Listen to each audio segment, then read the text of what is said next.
Krisnawati, calon guru penggerak Angkatan 11 dari Kabupaten Brebes, Jawa Tengah. Pada video kali ini, saya akan membuat tugas demonstrasi kontekstual pada modul 3.1, yaitu pengambilan keputusan berbasis nilai-nilai kebajikan seorang pemimpin.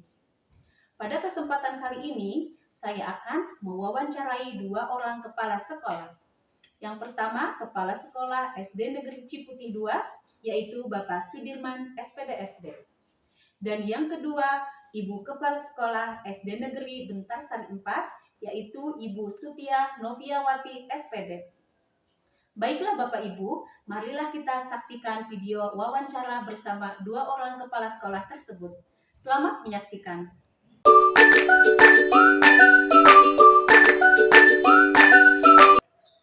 Assalamualaikum warahmatullahi wabarakatuh. Waalaikumsalam warahmatullahi wabarakatuh. Iya Bapak, senang sekali pada siang hari yang cerah ini Bapak bersedia meluangkan waktunya untuk saya wawancarai. Jadi begini Bapak, untuk tugas demonstrasi kontekstual pada modul 3.1 ini pada pendidikan guru penggerak ada tugas, yaitu saya ditugaskan untuk mewawancarai kepala sekolah terkait modul 3.1. Adapun modul 3.1 itu sendiri materinya adalah pengambilan keputusan berbasis nilai-nilai kebajikan sebagai pemimpin. Jadi nanti di sini saya akan mengajukan beberapa pertanyaan kepada Bapak. Saya harap Bapak bersedia menjawab. Bagaimana Bapak? Insya Allah semoga saya dapat menjawab dan bermanfaat untuk pasti. Terima kasih sekali Bapak. Baik Bapak, untuk mengawali bahwa di sekolah ini di SD Negeri Ciputih II tentunya Bapak pernah mengalami kasus-kasus yang ditimbulkan baik itu oleh warga sekolah, maksudnya baik itu oleh guru ataupun oleh peserta didik. Pertanyaannya begini Bapak, untuk pertanyaan yang pertama, selama ini bagaimana sih Bapak dapat mengidentifikasi kasus-kasus yang merupakan dilema etika atau bujukan Bapak? Kami di sini di SD Negeri Ciputih II untuk mengidentifikasi seperti dilema etika moral ataupun bujukan moral dengan mempelajari dan menyimpulkan kasus yang terjadi. Jadi bisa dikategorikan, kita ada buku catatan kejadian mana yang lebih harus diutamakan sebagai skala prioritas untuk segera ditindaklanjuti. Selanjutnya kesimpulan ini digunakan sebagai bahan untuk menindaklanjuti dalam pengambilan keputusan baik yang berkaitan dengan dilema etika ataupun bukan moral. Mungkin seperti itu. Ya, berarti ada disediakan buku catatan, kemudian catatan kejadian. Iya. Baik Bapak. Kemudian selama ini bagaimana sih Bapak menjalankan pengambilan keputusan di sekolah Bapak, terutama untuk kasus-kasus di mana di situ ada dua kepentingan yang sama-sama benar atau sama-sama dua-duanya itu mengandung nilai atau unsur-unsur kebajikan, nilai-nilai kebajikan. Bagaimana Bapak? Cara mengambil keputusan mungkin kita bisa menggunakan tips yang tepat. Pertama, buatlah keputusan ini saatnya fokus kepada satu kasus merupakan satu dilema etika. Kemudian yang kedua, kumpulkan fakta-fakta yang mendukung. Kemudian terbuka untuk semua kemungkinan, cari tahu apa itu dampak positifnya, dampak negatifnya.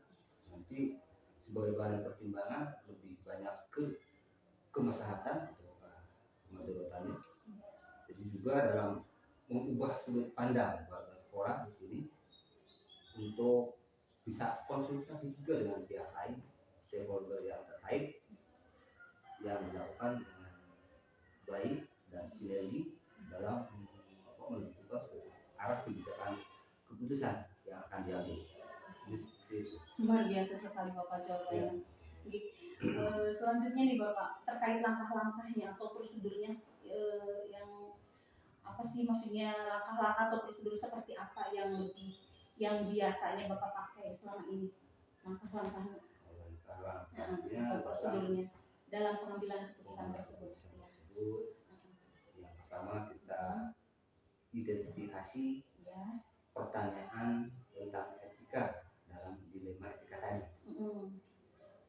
Yang berikutnya mungkin membuat daftar fakta-fakta yang relevan jadi tentang dilema etika tadi. Kemudian mengidentifikasi pihak-pihak terkait di mana sebuah kasus dalam dilema etika itu bisa muncul. Kemudian kita pilih apa saja yang kita pilih sebagai bahan kebijakan dalam kasus tertentu. Kemudian selanjutnya otomatis apa yang harus kita lakukan sehingga dalam pengambilan keputusan dalam kasus dilema etika itu teratasi dengan begitu. Berarti untuk langkah-langkahnya itu pertama itu Bapak akan mengidentifikasi dulu, kemudian membuat daftar fakta pendukung, kemudian mengidentifikasi pihak-pihak atau stakeholdernya ya Pak ya. Selanjutnya barulah kita pertimbangkan pengambilan keputusan ini yang ibaratnya resikonya kecil gitu ya Pak ya. Iya, resiko kecil untuk hal yang negatifnya, yang lebih besarnya untuk yang hal positifnya. yang positif atau kemaslahatan. Iya, karena pada dilema etika ini tentunya tetap ada sisi positif dan negatifnya ya. Iya, Seperti Bapak mengambil keputusannya itu yang mencari yang Bapak luar biasa sekali. Pertanyaan yang selanjutnya Bapak, tentunya dalam mengambil keputusan ini pasti ada muncul tantangan-tantangannya Pak. Kemudian hal apa saja sih yang selama ini merupakan tantangan dalam Bapak mengambil keputusan pada kasus-kasus dilema etika? Tantangan-tantangan apa nih yang biasanya muncul Pak? Gitu ya. Jadi tantangan ini sebenarnya banyak juga. Sering kita terjebak dalam suatu pengambilan keputusan pada paradigma di lingkungan sekitar. Lingkungan sekitar itu apa maksudnya? Mungkin dari lingkungan budaya sosialnya, juga ada tekanan sosialnya, perubahan dan juga perubahan nilai-nilai yang sedang berlaku dalam kondisi masyarakat sekitar. Bahkan mungkin bisa terjadi di situ adalah kepentingan di situ. Jadi kadang-kadang itu dapat sedikitnya agak harus lebih eksis kita dalam mengembangkan kebijakan, tapi tak pas untuk hal kemaslahatan yang lebih utama. Yang tentunya juga misalnya kasus pada murid, keberpihakan kepada murid karena siswa itu arah untuk kita didik dan menjadi pribadi yang baik dan berkarakter pribadi. Nanti sebagai prioritas. Tapi misalnya muncul tantangan selama ini bisa diatasi berarti? Bisa, karena kami dengan pihak stakeholder yang terkait seperti komite, kemudian orang atau tokoh masyarakat yang berada di sini, alhamdulillah sudah bersinergi. Berarti udah terjalin kolaborasi yang apik ya Pak ya antara seperti itu. Pihak sekolah dan stakeholdernya. Kemudian Bapak masih ada ini pertanyaan lagi? Siap.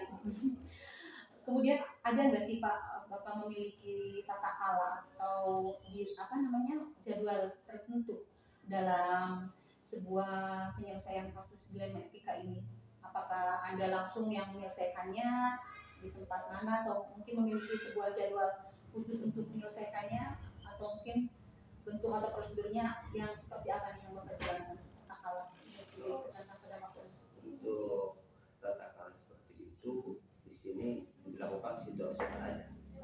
Jadi situasional, kondisional. Sekiranya kita butuh perhatian ekstra dan kita harus bisa sigap untuk mengatasi dilema etika tersebut, perlu kita mengumpulkan stakeholder terkait tadi, juga fakta-fakta yang relevan dan seterusnya sebagai bahan untuk pertimbangan menunjukkan suatu tentunya dengan fakta-fakta yang ada dan juga dampak negatif dari sisi positif. Begitu. Berarti kalau untuk tata kala itu ya lebih situasional saja. Ketika dilema etika itu memang muncul seperti itu ya Pak. Baik, luar biasa sekali Bapak. Kemudian masih ada Bapak beberapa pertanyaan. Kemudian adakah seseorang atau mungkin faktor-faktor apa yang selama ini mempermudah atau membantu Bapak dalam mengambil keputusan dalam kasus-kasus dilema etika ini? Oke, dalam pengambilan keputusan tentang dilema etika ini kita tidak bisa memungkiri bahwa siapapun stakeholder yang terkait dapat berkontribusi untuk kemajuan dan perkembangan pendidikan di Jawa.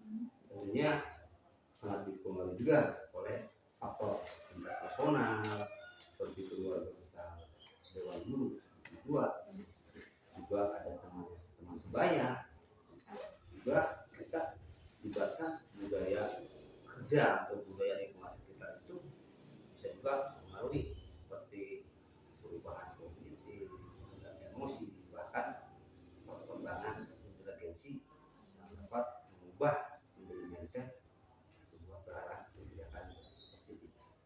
Jadi ada yang berdampak dalam mempengaruhi pengambilan keputusan.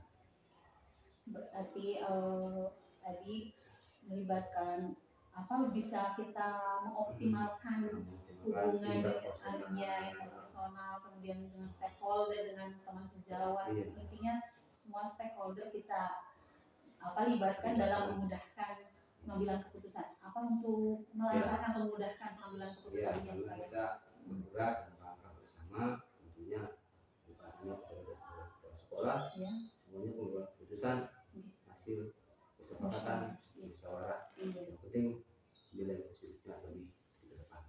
Siap. Mungkin ini pertanyaan terakhir pada sesi ini, Bapak. Satu lagi, Bapak.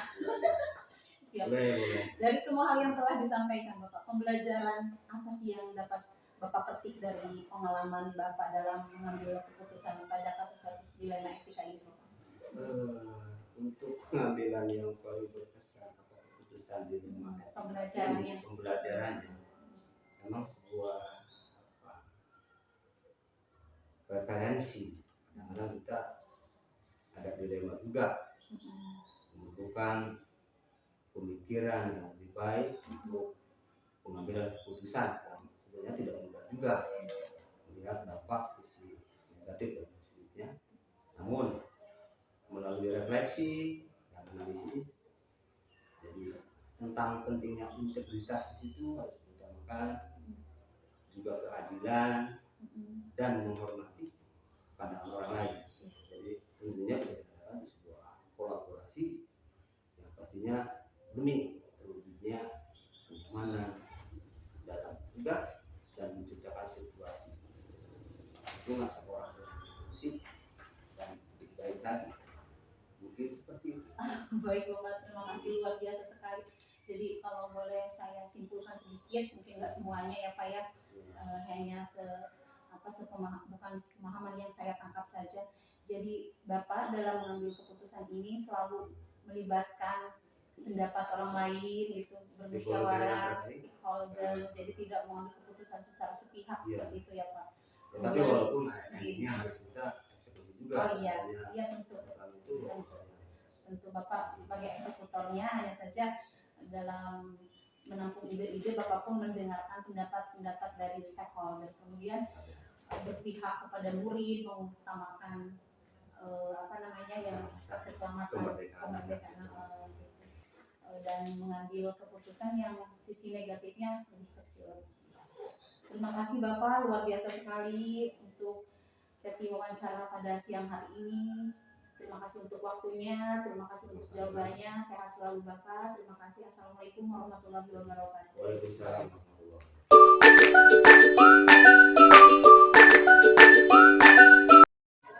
Assalamualaikum Ibu, selamat pagi.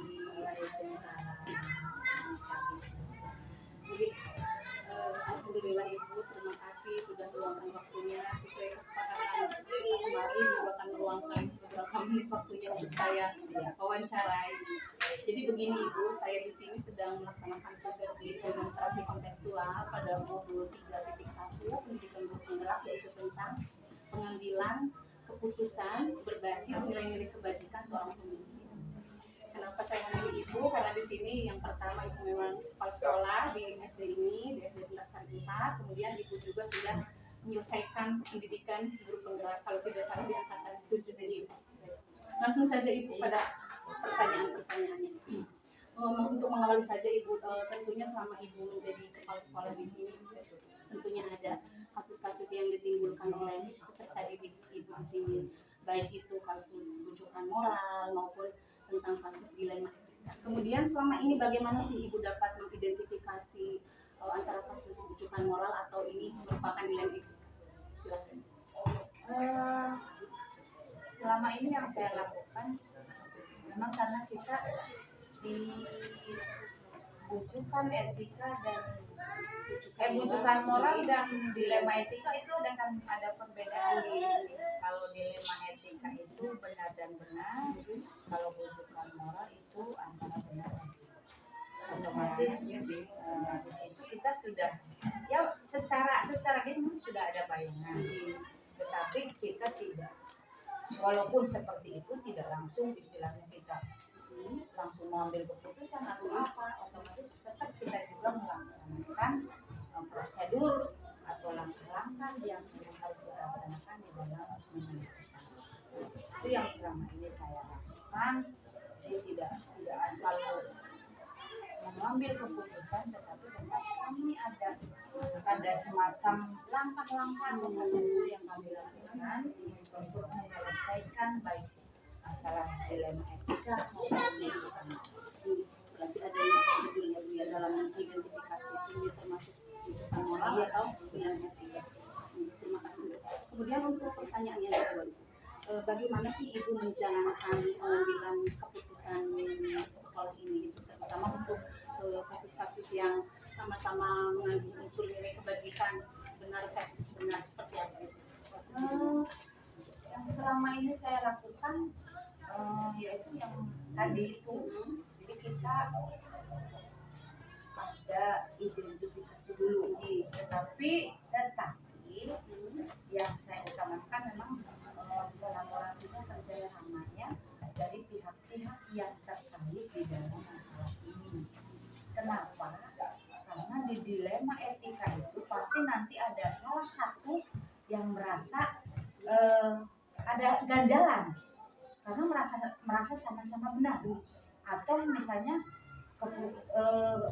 kasus itu sama-sama benar, tetapi memang kita perlu memutuskan yang terbaik mana dengan cara kerjasama dengan pihak-pihak terkait, dan juga kita sharing dengan ketika itu terjadi pada peserta didik, otomatis nanti saya akan kolaborasi dan kerjasama dengan guru kelas maupun dengan dewan guru di sini agar keputusan tersebut tidak ada yang merasa sakit hati, tidak ada yang merasa dirugikan, sehingga itu nanti keputusan yang diambil adalah keputusan itu berarti sudah di langkah-langkah itu seperti itu atau bagaimana? Memang ada detailnya, ada langkah-langkah.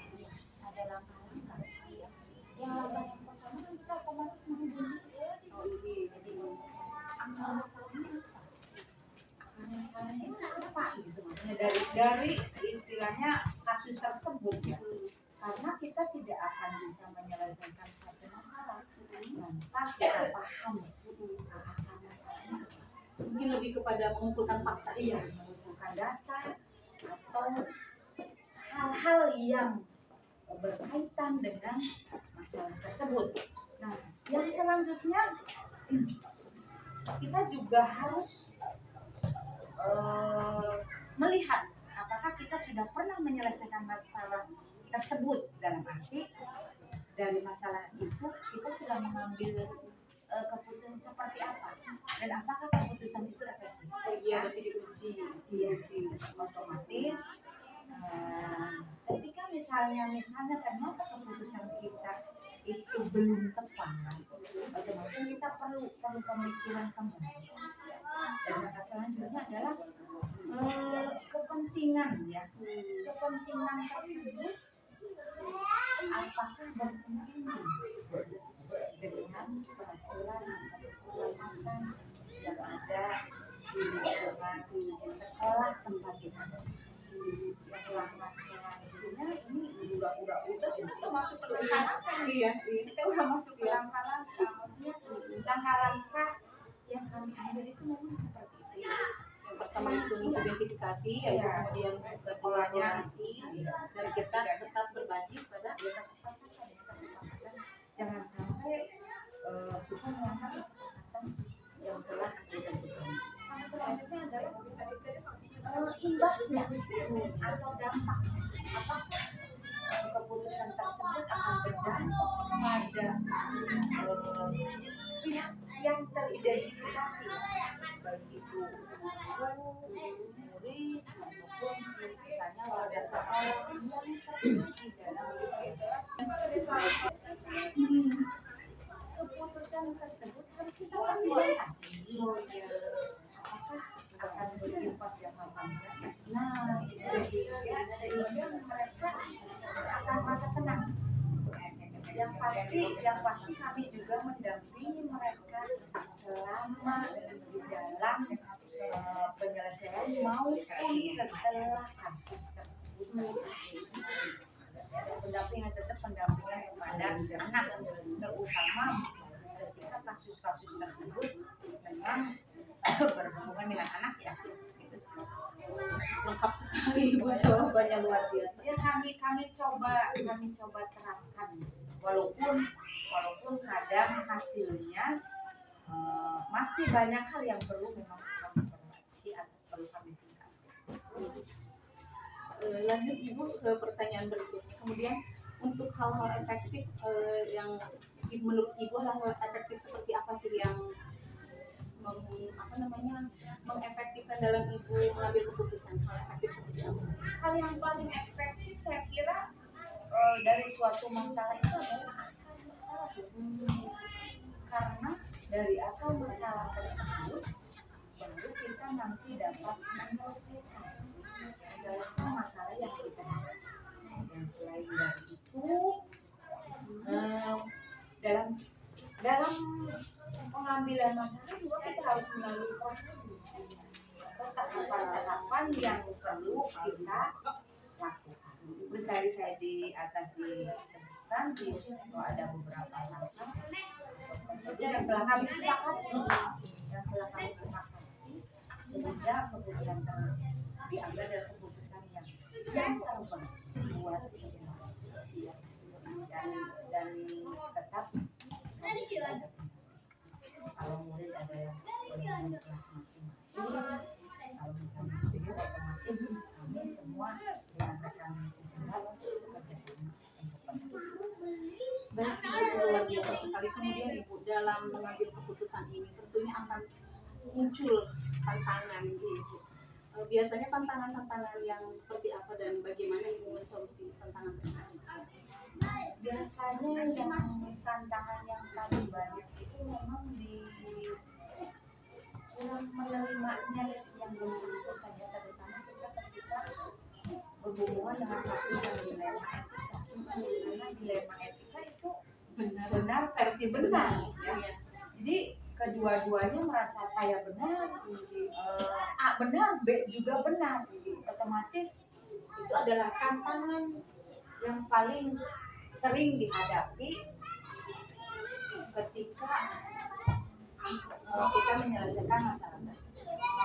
Dan solusinya adalah saya dan rekan-rekan itu memberikan pemahaman dan memberikan pengertian. Istilahnya menjelaskan. Misalnya kenapa kalau kita misalnya mengambil keputusan seperti ini itu alasannya apa?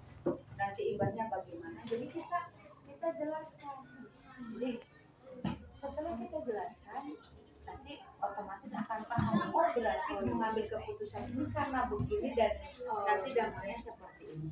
Sehingga kita paling tidak bisa meluluhkan yang saat itu emosi dan yang utama adalah memang iya yang merasa diri juga, dan yang utama memang dalam satu penyelesaian masalah itu kita benar-benar harus memahami dengan emosi akhirnya nanti akan menambah masalah bukan menyelesaikan masalah. Itu Benar sekali dengan memberikan pemahaman berarti Ibu ya.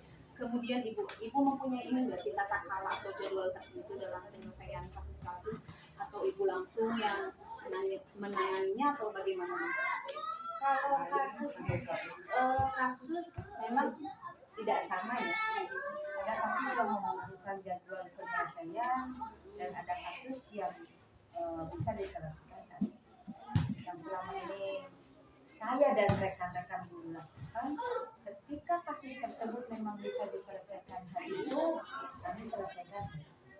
Dan ketika memang kasus tersebut memang membutuhkan jadwal atau dalam arti pendampingan ya, dalam arti pendampingan otomatis akan ada jadwal yang kami buat untuk menyelesaikan masalah tersebut agar pihak terkait dengan masalah tersebut bisa merasa tenang, bisa merasa ya paling tidak dia merasa enjoy gitu ketika kita memberikan pendampingan kepada mereka. Otomatis kalau pendampingan tersebut kita butuh jadwal tersebut. Ya, berarti untuk kasusnya situasional ya, situasional kita lihat dari kasusnya seperti apa, dari kasus yang perlu kita selesaikan. Kalau perlu cepat eksekusi, iya. Kalau memang perlu dijadwalkan, kita jadwalkan. Baik, terima kasih sekali jawabannya. Masih ada beberapa pertanyaan lagi, Bu. Kemudian ada nggak sih seseorang atau mungkin faktor-faktor yang selama ini mempermudah atau membantu itu dalam hal penyelesaian kasus-kasus dilema etika tersebut? Yang paling utama membantu saya adalah rekan-rekan kerja saya di SD Negeri Tasaripat yang luar biasa. Dewan guru dan tenaga kependidikan di sini luar biasa.